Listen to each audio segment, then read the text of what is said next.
Et avant même de faire une vanne, je vais préparer un billet de 20 dirhams à mettre dans la tirelire. Inspire, Shakespeare, c'est parti. Effectivement, aujourd'hui, nous allons parler de Shakespeare. Londres qui aujourd'hui encore garde des traces du passage de Shakespeare. Et donc, en allant à Londres encore aujourd'hui, on peut toucher un petit peu les traces de Shakespeare en allant par exemple à l'atelier Sons Film, où on peut trouver, c'est un atelier de costumes spécialisé dans tout ce qui est shakespearien, donc des vrais costumes qui ont servi à l'époque. Il y a également la possibilité de visiter le Globe Theatre qui a appartenu à Shakespeare longtemps.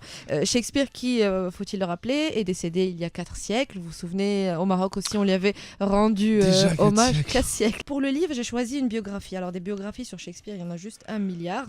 Celle, je vous avoue que je ne l'ai pas lue, mais celle qui remporte un petit peu l'unanimité, c'est celle de Peter Ackroyd qui s'appelle sobrement Shakespeare. On découvre sa vie à lui et à côté de ça, on vit un petit peu Londres de cette époque-là et l'Angleterre de cette époque-là, la peste. L'Angleterre élisabéthaine. Élisabéthaine, absolument.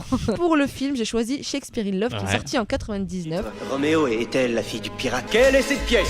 Et quel personnage est le mien? Cette femme est une femme! Il faut être femme pour sentir ça. Ça se trouve, il a mal vieilli, mais à l'époque, c'était un très très joli film. Non, c'est un super joli film.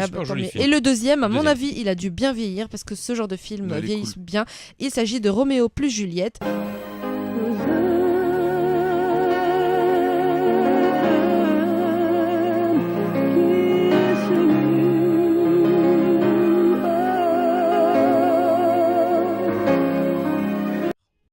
7h, 9h30, oui mais non, sur Radio 2M.